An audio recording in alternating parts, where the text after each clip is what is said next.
So today what we're going to do is walk through models that are not necessarily APC dependent for achieving open access.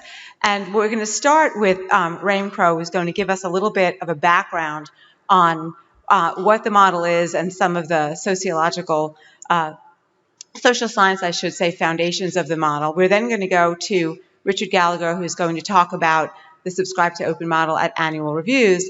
And then I'm going to speak, not as a consultant, but as the publisher of the Delta Think Open Access Data and Analytics tool, and tell you what we're doing with Subscribe to Open. So at first, we're starting with Raim. I'll hand it over to him. Thank you, Ann.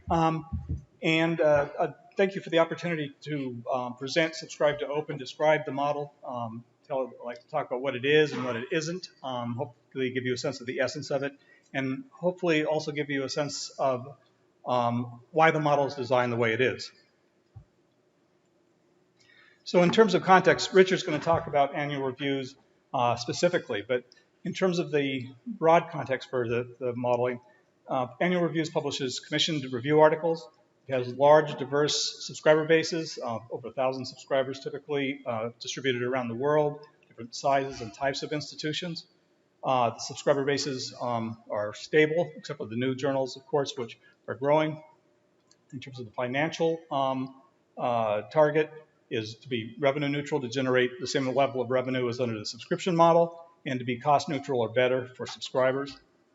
Because the journals are annuals, we need long-term stability year after year. The goal was for the model to be scalable to other journals in the portfolio, and hopefully to the entire portfolio. And of course, Annual Reviews is a trusted nonprofit publisher. And all of these characteristics affect the design of the model. Now, some of you will remember, nowadays, flipping is used to refer to virtually any conversion of a subscription journal to open access. But 20 years ago, it was used more specifically to refer to the notion that if all subscribers just simply continued to pay for their subscription price and the publishers made the content open, then you could open the content for the journals. And if everybody did this, then all the content in the world would be open, and wouldn't that be beautiful? But in practice, of course, it's a simple concept, but it doesn't work because of the collective action or free rider problem. And in a nutshell, simply that while some institutions would continue to subscribe to a journal, not all of them would, and the situation would actually deteriorate over time due to the inequity of some institutions paying and others not. So this collective action problem, again, a free rider problem, was so evident that no publisher that couldn't accept a lot of revenue risk wouldn't even try the model. So even though Subscribe to Open isn't a collective action, a collective funding model, its design is informed by collective action design, or at least several aspects of it. And I'd like to just review some of those briefly.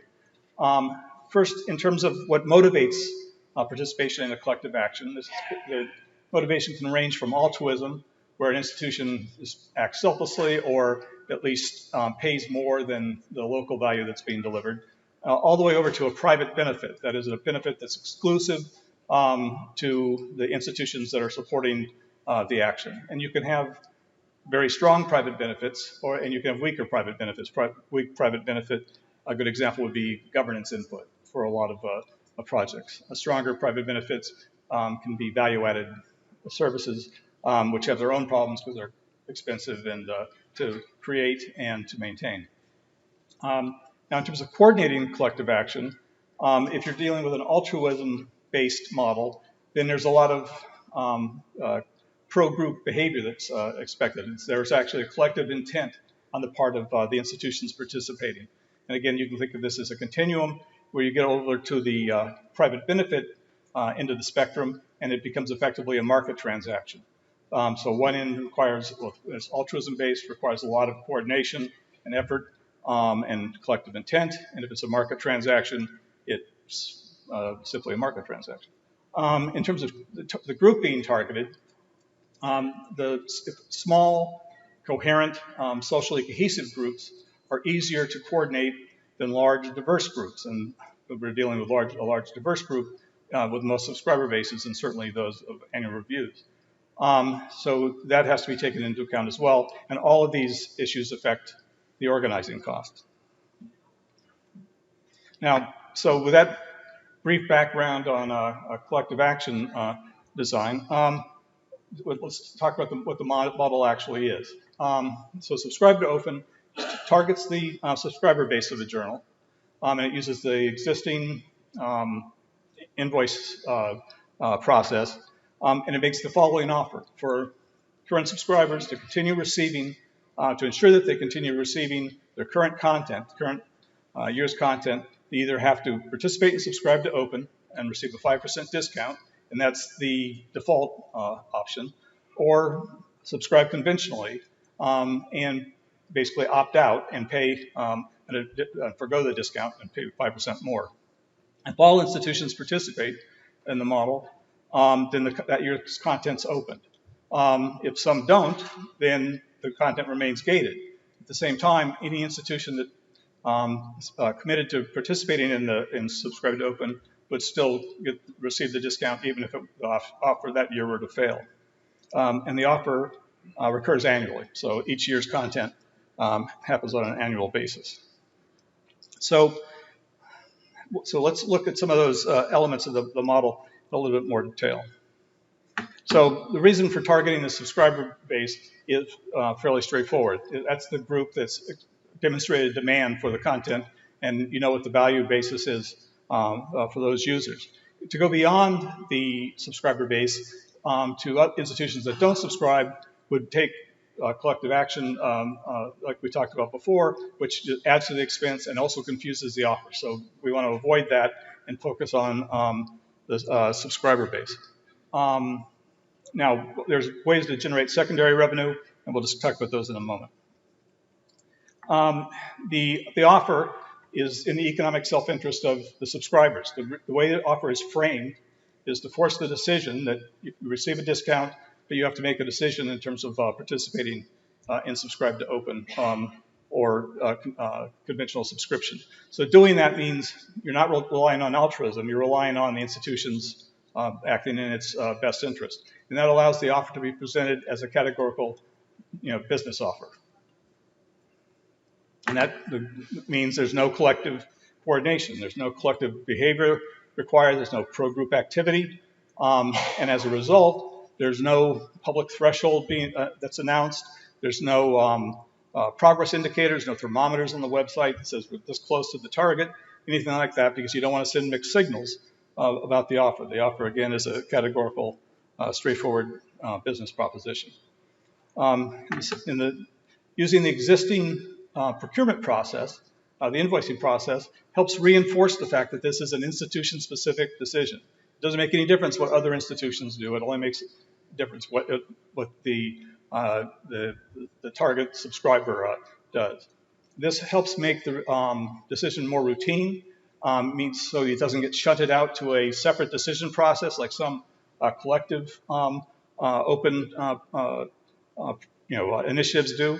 And allows it, like I said, to be processed routinely. It also uses this publisher's existing marketing and sales apparatus, including sales agents, to streamline the acceptance on both ends of the operation, on the publishers and the libraries. And that also means there are no incremental cost over, or savings for that matter, but no incremental cost over the current marketing and sales cost.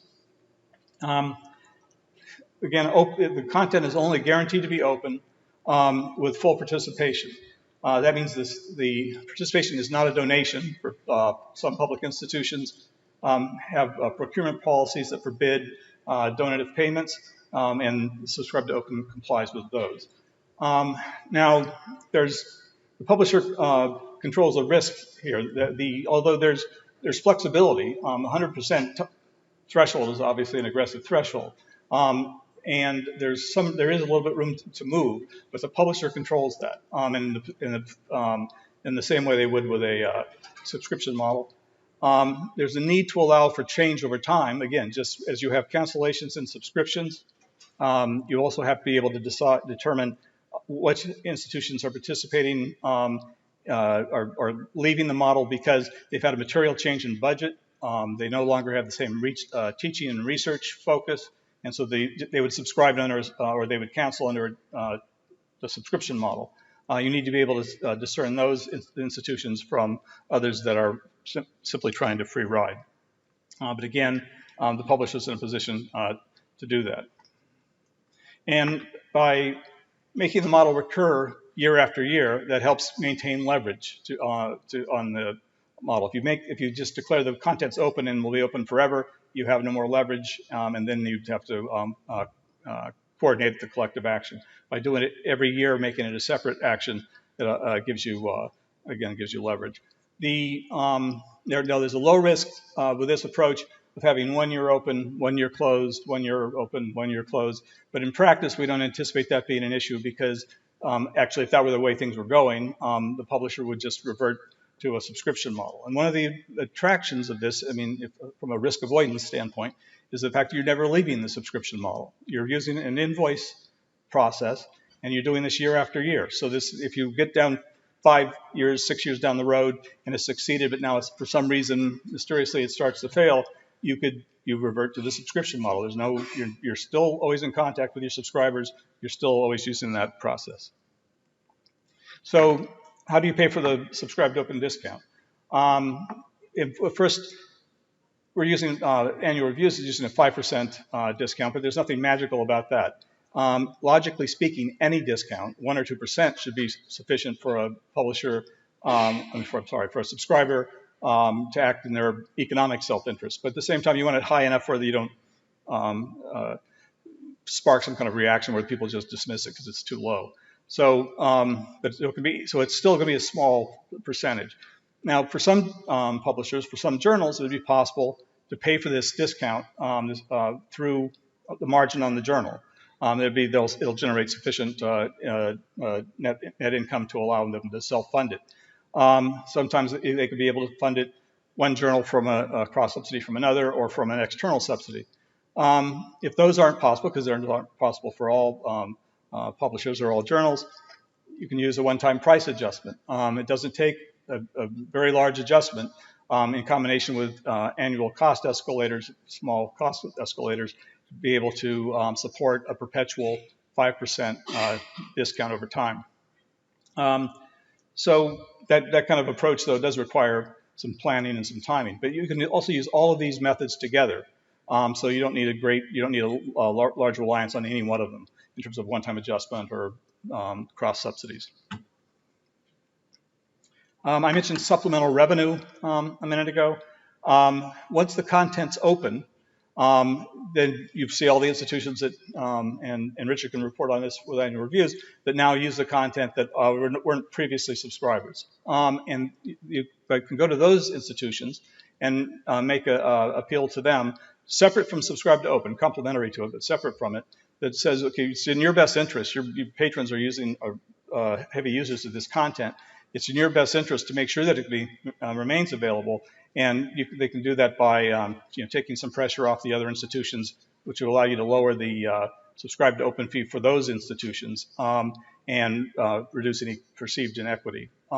So that would be a separate approach. It could be at a fraction of what the subscribe to open institutions are paying, but it would work in combination with it. So to sum up the basic tenets of the model, they're designed to be in the self-interest of the institutions. No altruism's involved. No pro-group behavior is required. It's a categorical take it or leave it business offer, if you want to think of it that way. It's integrated into the existing procurement and invoicing process. Open access is contingent each year on continuing participation, and that's reinforced by the fact that it's recurring. So I hope that sums it up in a nutshell. If it doesn't, I'll be glad to answer questions when the time comes. Yeah, we're going to hold questions till the end.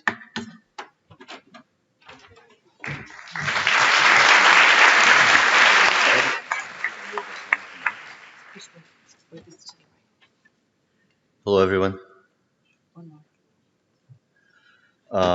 So Raym's done the hard part of describing the theory of subscribe to open. I'd like to offer a case study, the case being annual reviews. Here's what I'll cover: the mission of annual reviews in context, our experience with opening up one of our review journals, the business model options that we considered for moving annual reviews journals to open access, the timeline for the introduction of Subscribe to Open, the reaction from our customers to date, what success and failure looks like for Subscribe to Open for us, and what the potential next steps that we might take will be. So this is our mission in context. The mission is Annual Reviews is a non-profit publisher dedicated to synthesizing and integrating knowledge for the progress of science and the benefit of society. And the other stuff around it is the context. The planet is ablaze, literally so, in California at some parts of the year. And it's in the process of being submerged, as you know. Democracy is in crisis, and practical reason is under threat. Closer in, academic publishing is in turmoil. It could be argued that science journalism is already turned to ashes. So what are our responsibilities in responding to these emergencies? This is how Annual Reviews is responding. It's clear that scientific evidence informs many of the issues that society is grappling with today. To respond to these issues optimally, democratic society requires that our policymakers, practitioners, and citizens have access to the knowledge and wisdom of the world's scientists. Annual Reviews captures this knowledge and wisdom. That's what reviews are for, across 51 fields of research. And therefore, we feel that we are under an obligation to make this knowledge and wisdom freely available to everyone. One way that we're doing that is via Knowable magazine, which is a credible, recently launched source of high-quality science journalism on the internet that focuses on in-depth reporting. So Knowable translates complex science for diverse audiences. It's entirely free. The content's published under CC BY licenses, and at the moment, over 70% of the articles are republished, some by the Washington Post, the Atlantic Magazine, Discover, and the BBC. And when we publish these Knowable articles, we make relevant Annual Reviews articles freely available for readers who want to take a deeper dive into the subject.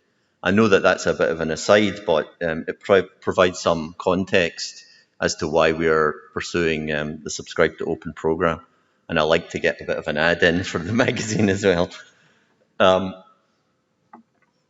Here's what's happened with the one review journal that we publish that's gone open access so far. This graph shows combined HTML and PDF uses for the Annual Review of Public Health. And we were able to do this with the support of a grant from the Robert Wood Johnson Foundation. Along the x-axis are the numbers 1 to 12, that's the months of the year. And on the y-axis is usage in thousands. The colored lines represent downloads in different years. So the black line is 2017, and you can see that we get around 30,000 downloads per month for the first 3 months of 2017, and that number was fairly flat. If I'd put 2016 up there, it would have gone up and down a little bit over the course of the year. We're doing about 30,000 downloads a year. We opened up the Annual Review of Public Health in the 4th month of 2017, and you can see that the number of downloads roughly doubled from about 30,000 to over 60,000 downloads. This has continued to increase through 2017, 2018, 2019, so that in March of this year, we had 160,000 uses of the content of the annual review of public health, roughly 5 times greater than the amount in the last month of tolled access, which was 2 years earlier in March 2017. This increase comes from academia, including previously subscribing institutions and non-subscribing institutions, but there's also a great deal of usage from outside academia, including organizations that provide healthcare services, so healthcare systems, health authorities, non-research hospitals, mental health clinics, and so on. We've seen substantial usage from legislatures and government agencies, both within the United States, the US Senate, the Attorney General Office, Department of Justice, and from outside, from other countries, parliaments in Mexico, in Italy, in Israel, to name a few.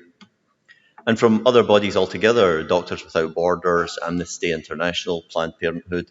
There was even a number 35, 40 downloads from the Singapore prison service. Not quite sure what's going on there, but they're using it. So this is really dramatic to us. Pre-open access, we had around 2,000 institutional subscribers. That's for all of annual reviews. For public health, that's probably closer to 1,500. And post-open access, we have over 12,000 identifiable institutions or organizations use and subscribe, accessing the content. In fact, when we looked at usage over the world, we could only identify 2 countries where there hadn't been downloads of annual reviews of public health articles since we went open access. One of those was North Korea, and that's their fault.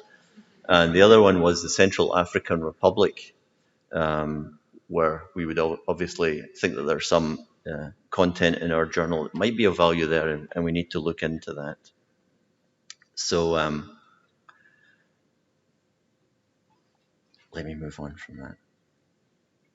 So what were the options for moving to open access? We considered 4. The first was the prevailing model at the time, and I guess still today, article processing charges. These don't work for us for the simple reason that all of our content is invited, and we can't very well ask authors to spend 4 months writing a fantastic in-depth review and then present them with a bill to publish it. Also, because of the nature of our articles, the length of the articles, the amount of editing and illustration work that we put in, and the fact that, for 35, 40 articles a year, we still have an editorial committee meeting, a physical meeting of editors from all over the world. The cost structure is relatively substantial, and the APC would just be intolerable. So APCs weren't an option. We looked at what was in the emerging new idea of read and publish models. These don't work for us either, because a large percentage of annual reviews authors are concentrated at a smallish number of institutions, and that would place a much bigger burden on these subscribers. We do see strong usage at teaching-focused institutions, and we wanted to ensure that there was equitable cost distribution. So read and publish wasn't an option either. The third idea, and I'll admit that this was my idea, was to explore direct support from funding bodies. So annual reviews has an annual operating budget of around $16 million. And I reasoned that 32 funders that each provided $500,000 a year in return for 1,000 plus open access reviews of the highest quality with guaranteed usage of over 20 million a year would be seen by the funders as an absolute bargain. I started researching it. I was looking for 1/3 from North America, 1/3 from Europe, 1/3 from the rest of the world. But the idea has not been put to the test, probably never will be, probably why I'm still sane. And that's because in the process of exploring how we would fund this, we cast a fairly wide net for ideas, And one of the people that we connected with, that my colleague Cameron Name connected with, was Raim. And within about 15 minutes of listening to Raim described what he called collective funding logic, which he's explained so clearly today, it was clear to me that this was the approach to open access that annual reviews should take. And I abandoned my funder support idea. So if anyone would like to take it up, be my guest. That was a couple of years ago. So here's the timeline for Subscribe to Open for annual reviews. And I'm going back a little bit in history. At the board meeting in 2015, we discussed why business as usual might lead to problems for annual reviews, and we were given the go-ahead by the board to explore open access, both the threat that it might pose to us and the opportunity that it might offer to us to further the mission of the organisation. So over the course of the next year, we prepared a number of discussion documents for the board members, which I guess were sometimes read, because it was sufficient to convince them by 2016 that it would be prudent for annual reviews to conduct experiments in open access. As luck would have it, at the end of 2016, Robert Wood Johnson Foundation put out their call for proposals on open access, and by the end of that year, we were fortunate enough to receive funding. Public health went open access on the basis of that funding. And the second part of that of the grant was to find a sustainable model to support the journal's open access. And that was, at that point, we started working with Raim, and we had a small internal working group that included the directors of partnerships and initiatives, which is Cameron, and it included the CFO and the Director of Sales, Andrea Lopez, who's here. So we had worked on that model, and we had a first, and we thought quite good, early draft by early 2018, and we embarked on a series of meetings. First of all, internally, with our editors, with some authors, with our board members, and with our sales team, who were probably gave us as good a grilling as any. And then we started to reach out to librarians, consortium managers, some funders, open access advocates who were very helpful, and other publishers. And this gave us a tremendous amount of feedback. And we adapted our plans at the macro level and at the micro level. By the middle of last year, we had coined the term Subscribe to Open. And we felt sufficiently confident about it that in September of last year, I went to the board and suggested to them that we experiment with 5 titles in 2020. I can go into the details of why we selected the journals we did and so forth if anybody wants to hear it. But essentially, we've taken a representative set of titles to include in the offer using the model that Raim just described. So this year we've worked on getting our explanatory materials in place. We've participated in various forums, various forms of outreach to promote the idea of Subscribe to Open, and our sales team have been working hard on introducing it to our customers. This is just a page from the Annual Review's website. We've tried to keep it quite simple and readable. And we're, of course, talking to customers now, and rather than summarize our reaction, I thought it would be better to read out a couple of comments because they paint a picture in a way that I couldn't. So the first one's from a librarian. It says, "It's exciting to see publishers willing to take a fresh look at the economic model with an eye towards transparency, open comment, and fairness. Our library is committed to support transitional and transformative models that move us to a sustainable world of high-quality information that's available equitably to everyone on the planet, and the Subscribe to Open model aligns perfectly with these values. Annual Reviews has given it a good model that's easy to support." And the second one's from OA 2020, and similarly, Subscribe to Open is in perfect alignment with the objectives of OA 2020. offering institutions and publishers alike with a swift, fair and sustainable path to transitioning paywall journals to open access.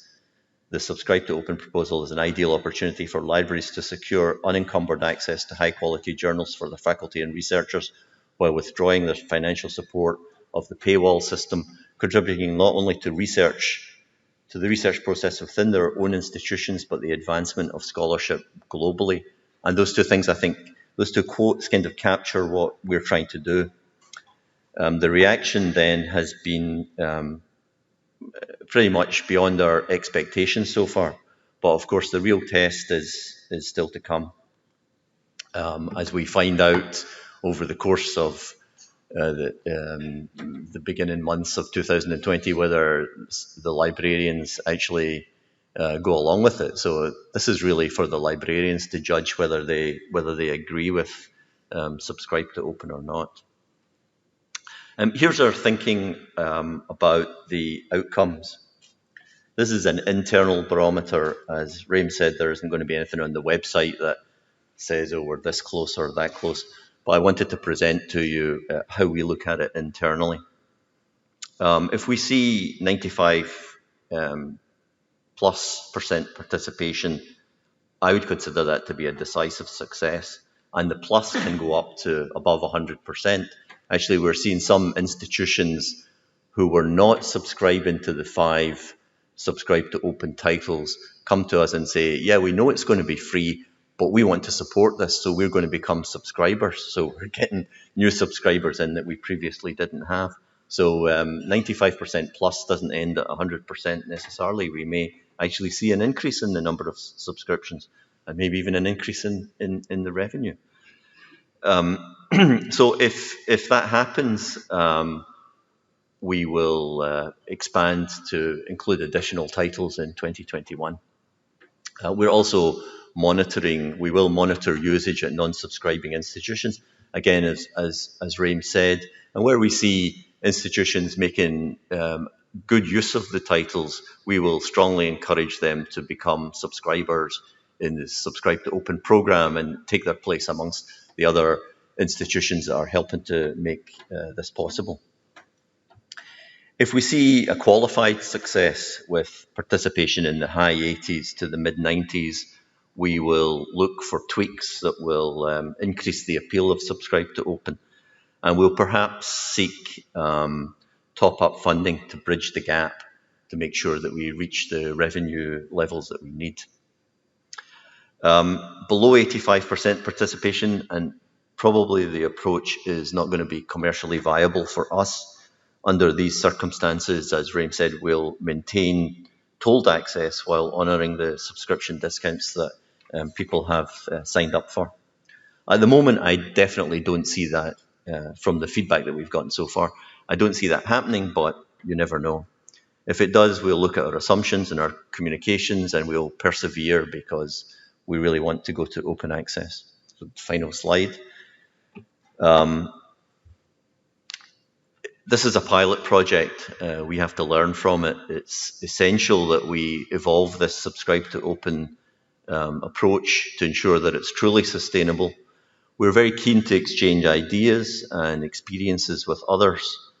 We're happy to do this in as open a fashion as possible. We may fall on our face, and if we do, I hope you'll be kind. We also want to develop different types of content. This is not the only thing that we want to do. We want to develop different types of content that build on the reviews and refer to the reviews. Knowable is one approach to that. We have other things in the pipeline as well. We want to participate in furthering open access and open science generally. And I feel that the time is really ripe for integrating projects and organizations that can synergize in this respect, especially, but not necessarily solely in the non-profit sector. And of course, our actions are guided by the mission of the organization to contribute to the progress of science and the benefit of society, and that will guide us over the next few years. Thanks.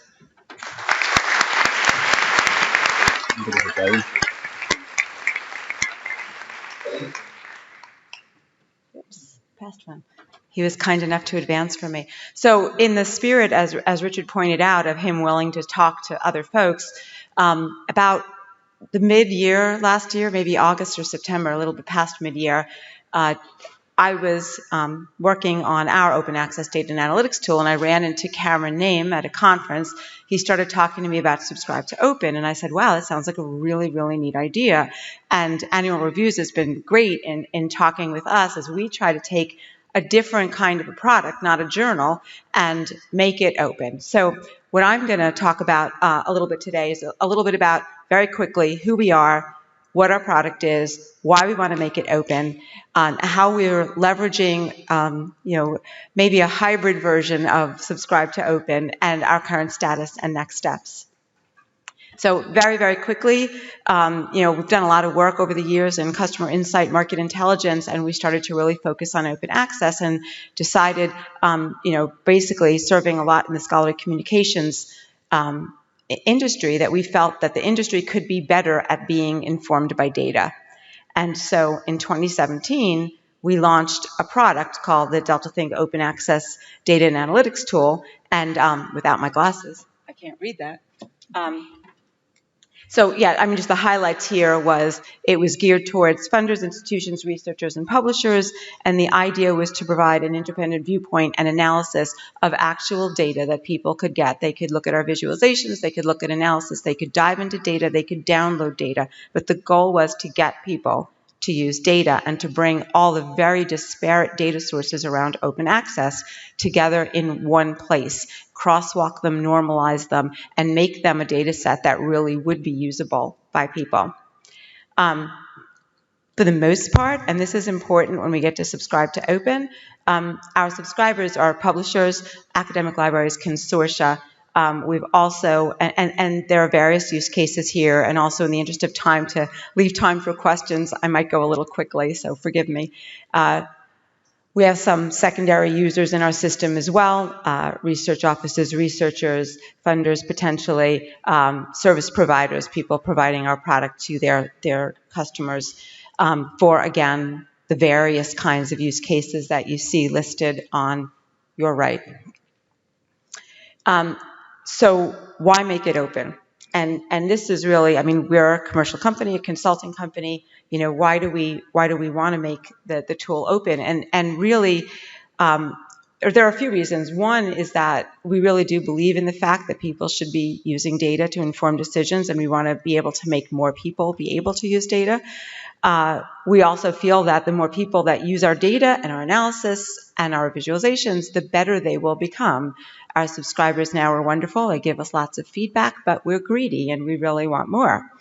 And we do feel that it is a benefit to the industry. It's also a benefit in offering some, maybe air quotes, canonical, but really tightly put together data set that if many people use it for analysis, they're basing their analysis off a similar baseline, and maybe we'll start to get some results that are less in conflict as different people do analysis and use data that's been prepared and managed in the same way.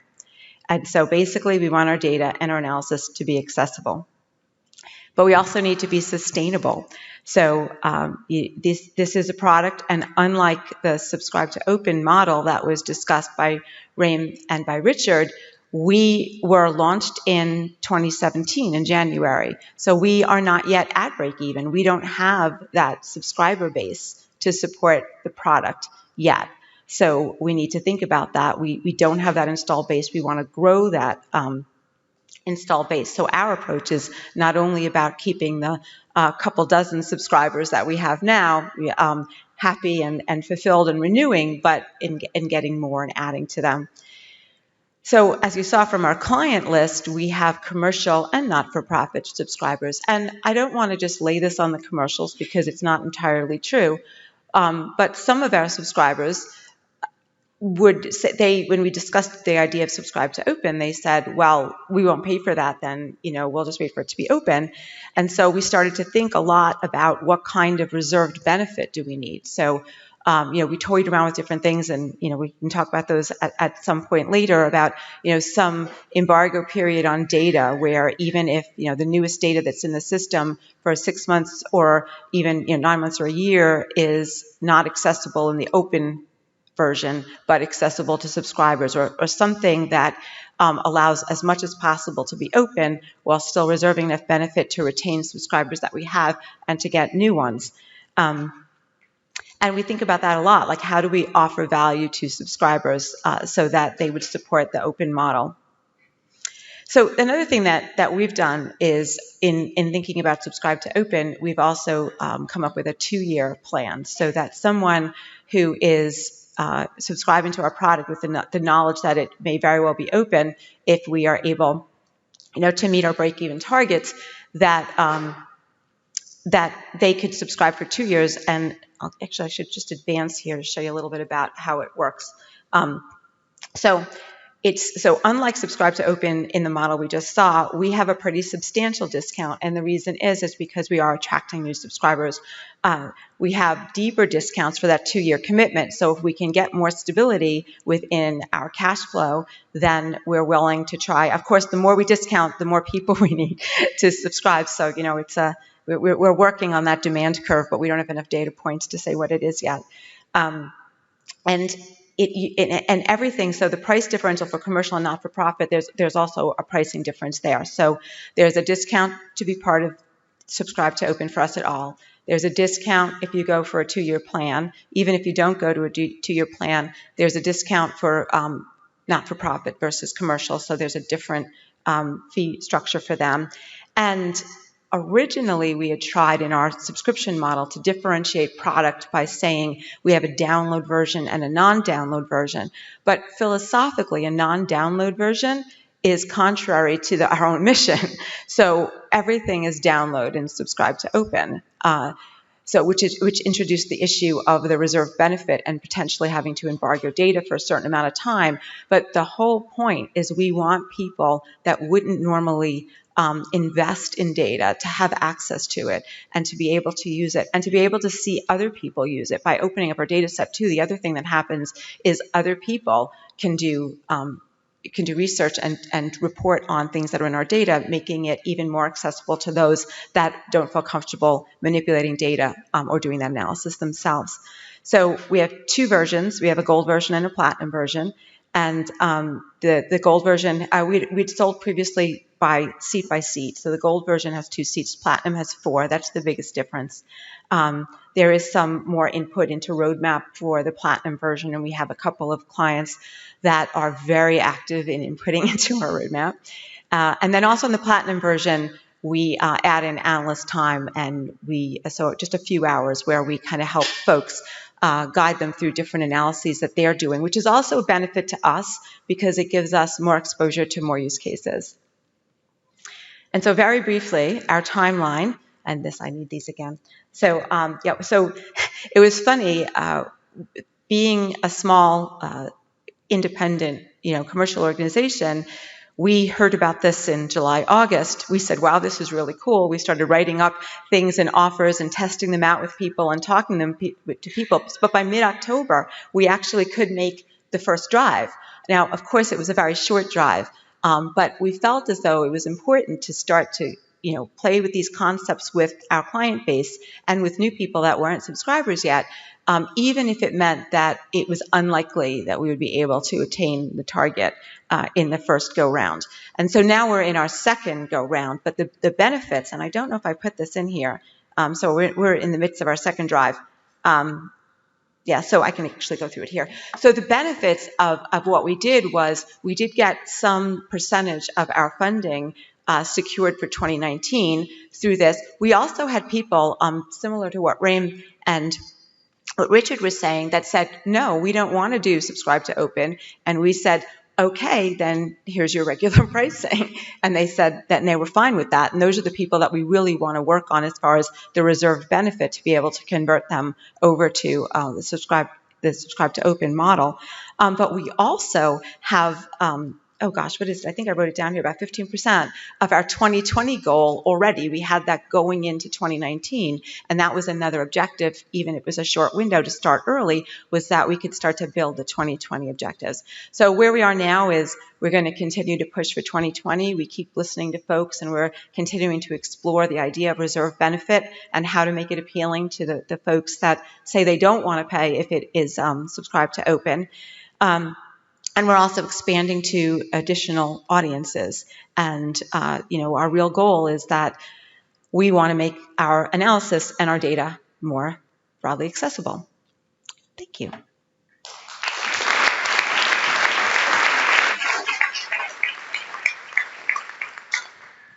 So we do have some time, about 10 minutes, and maybe we could steal a little bit more because we started late, for questions for anyone. Does anyone have any questions? Sure. I think there's a mic in the middle there. You want? If I had a hand mic, I would bring it to you. I had a question for Richard. So when you made the switch, did you decide that the current circulation for the journal was your baseline and that you had to reach 100% uptake of that current circulation, or how did you decide what the baseline would be for the switch? That's exactly what we did. The background here that I didn't talk about is that we've just gone through a tiered pricing process, before which Annual Reviews was operating at an annual deficit. And we did the tiered pricing to put us into very modest surplus, assuming that all the criteria were met. So exactly right. I mean, when we say 100%, we mean everybody has to be in for us to get the same revenue, and that's what we want to achieve. Mm-hmm. And then do you have any plans for, if you said you're getting more subscribers, new subscribers who are coming in, do you make any sort of commitment to lower your price as if you get more subscribers, or? Absolutely. Okay. I mean, we'll be transparent. We had to be transparent to get the tiered pricing increases through, and it was a good lesson for us that people are very fair if you show that you're doing, if you've got a reason and you're spending the money in the right way. So we'll continue to be transparent, and if we succeed in getting more subscribers, then it should result in, at the very least, smaller increases. And if it's very successful, then maybe even decreases in the prices of our journals to subscribers. Great. Thank you. Hi, John. Hi. Fantastic presentations. I understand it so much better, but I still have questions. Richard, just a quick question to be sure. If Subscribe to Open is successful in 2019, then 2019's content is in perpetuity open. Is that correct? It doesn't become... No, it doesn't become. It's 2020, but otherwise correct. Yeah, so once 2020 is open, it's open access in the sense of being perpetually open and available. So for public health, that's already the case. It's we didn't go back and change the licenses pre-2017. It's freely available, but since 2017, the content is published on CC BY licenses. Okay. Second question for Anne. I'm puzzling why you only got 40% of your target. I mean, given a rational... Because we had 2.5 months. Okay. The drive was mid-October to the end of December. We actually extended into January for some folks, but we knew we didn't have a full year. So you think that's like a one-time startup sort of issue with timing and so on? So we could have waited. We could have said, let's just wait till January and try to do this for 2020. But I felt as though if we started earlier, we'd start to introduce the concept, we'd start to get feedback on the concept, we might want to adjust it, and rather than beta, depending where you're from, I thought it would be great to let's just do it. And if we got it, then we would make it open in 2019. But if not, we would start to introduce the concept and start to build that base, and especially with the 2-year commitments. So you did you, but it sounded like you actually had people who said no. Yes, we did have a couple of people. And I'm puzzling, okay, if there is a reserve benefit, even 5%, and you're 20%, why would somebody say no? What do we learn from that? So what we learned from that, and again, I don't want to, one particular commercial client felt as though once this is open, I'm not going to pay for it, and I don't want it to be open because I want to have an advantage. And so, got it. So where our thinking is gone is, well, they don't want it broadly accessible. They don't agree with your objectives. Exactly. So we either are going to go for figuring out a reserve benefit that would be acceptable to them, or how do we replace them? Got it. All right. Thanks very much. Thanks. Hi, Laura Mullen from Rutgers University. We're a subscriber to annual reviews, and it's a must-have journal for us, which we've heard for over and over for years. In fact, I was responsible from transitioning the print to the online at one point, and it was like just flew through with no problem, which was unusual. But my question is, what are the value adds for the current subscriber group? Because unlike other things that we have that are sort of like this, like Scope 3, or maybe our contribution, a large one to archive, because we're big users or whatever.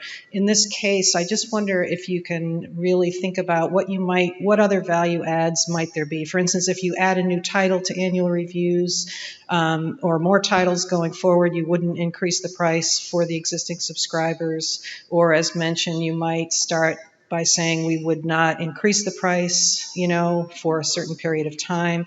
The discount that you might give, because that would be like a huge incentive to not even ever think about canceling it. And also to be friendly on the green open access side for the annual reviews authors that we might have from our institution, not putting up any roadblocks there. So are you looking at all of the value adds for that community of subscribers that might be more like members or something? Because without a disciplinary focus across the board, like something like Scope 3, where we couldn't think about not contributing because those faculty would be screaming, I think this is reputation, and it's also some incentives or value adds for the current group of subscribers that are going to stick with you. We'd definitely like to add incentives. I can't tell you what they would be at the moment. I think we want to see how this goes, and a lot of what we do will depend on the sorts of feedback that we get. But we would like to have a membership program. Something that we could maybe consider doing would be that people who are accessing annual reviews content from the area, from around New Jersey, that are not at Rutgers, might be served up with a page that said, this is brought to you in part by a payment from your friends at Rutgers University. So it gives a little bit of promotion to the university in that way. As well as that, annual reviews only has a single income stream, and that's the library subscriptions. I think we need to look to broaden out our subscription base. We'll probably have a membership program in general, so that public health people that read an article and they're not at subscribing institution might be tempted to give us a $10 donation or something like that. Small amounts might add up to a reasonable total. You only have to look at the Guardian newspaper, although having an N of 1 is not necessarily a good reason to think that would work. But we're looking across a range of approaches, and we'd be very happy to hear what you would think. I mean, the success and failure of this is going to depend on how the librarians react. So if there are things that you want us to be doing that will make it more appealing to you, then we'd like to hear. Allison? Do you have anything to add? Yeah, I mean, just as the heartless consultant, I always basically push for a kind of a starker view. And so as long as it doesn't, and of course everybody's free to ignore my advice, but is making sure that the offer doesn't get confused. So basically a 5% discount is a 5% discount, and you're getting the content. And what you need to avoid is trying to go out and bargain with everybody and say, okay, well, because if you start saying, well, we're going to give you additional things, and say, well, why isn't what's going on at the 5% discount isn't enough? So, but there are other, when you're going beyond the subscribing institutions to the larger group, then there's other dynamics. So I was wondering if you could say some more about, Rain, that you said that you actually don't really see a lot of risk of one of these publications going in and out of open as a 1 year's pledging or subscribing fails. Can you say a little bit more about why you think that's not a realistic risk, that in year 4 something would happen and you wouldn't meet the target and you'd go closed, and then in year 5 have to recover from that? Right. Well, there are a couple things that happen. First, the publisher controls, they know what's going on in terms of, what percentage, what the threshold is, right? So, and also, again, from a consultant standpoint, if it failed in year 1 or year 2, that wouldn't be a bad thing in the sense because it demonstrates the truth of the model. And so, if people are acting perversely and saying, I want to pay 5% more for the same thing, there's not much you can do. But if you if you get close and you think that it's in the publisher's power to say, okay, we're close enough. Annual Reviews has their own internal, again, not publicly stated threshold. You can make sure it succeeds. Once it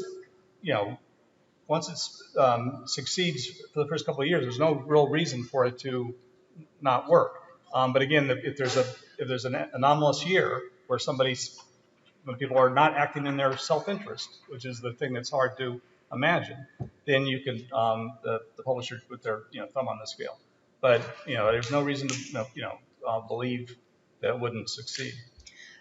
So I guess then this is for Richard in follow-up. If you in a year find yourself needing to put your thumb on the scale, not because someone's acting in perverse self-interest, but because some number of people had a budget crisis and just couldn't do this year, what kind of response do you expect from your subscriber community? I guess there's good years and lean years anyway in terms of subscriptions, and we have to be ready for some lean years. I would, if we felt it was temporary, we would try to find alternative top-ups, either internally or externally,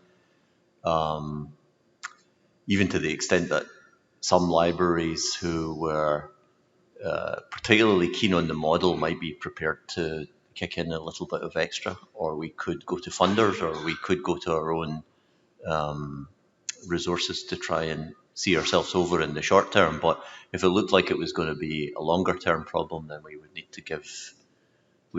That would be difficult. Once we're 3-4 years down the road, it might be quite hard to revert back to a tolled access model, and that's the sort of lurking danger at the back of our minds, is that we get a bit isolated. But as Rain says, once it gets established, there's no reason to think that it's going to substantially collapse. The subscribe to open proposal, I think it's quite strong. I'm sorry, and I should have made clear. I mean, if institutions, if there's a demand change, their budget changes, or they no longer have a research or teaching focus there, then that's the same thing as a legitimate cancellation you'd expect as a subscription journal. So that's a different issue than institutions that are consciously trying to free ride. And so the trick is discerning between those. And there are ways you can do that, but we don't need to go into now. But that's a significant distinction. We're actually out of time, but I was hoping that maybe we could just really quick, if you want to ask your questions and we don't get too crazy. Anybody has to leave, we won't be offended. Well, I might be, but that's okay. Richard, does a library that subscribes to one annual review subscribe to all of them, so that you always have the same group subsidizing the free riders? Or is there enough variability that you can argue to say, yes, in this one of the 5 journals, you're making it possible for other institutions to piggyback on your contribution, but for this journal over here, you're not a subscriber and you're going to benefit from other institutions subscribing and creating that financial support? Yeah, I think it's the latter. And already the titles that are most popular at annual reviews are in a way subsidizing the less popular titles. So, biochemistry is costs the same amount to subscribe to as linguistics, even though almost every subscriber is a biochemistry subscriber, but linguistics is a smaller subset. So we already have that cross subsidy, and those forms of subsidy kind of continue with the model. So yeah, you're right. Anyway, thank you all. We're about 5 minutes over. Thanks for your patience.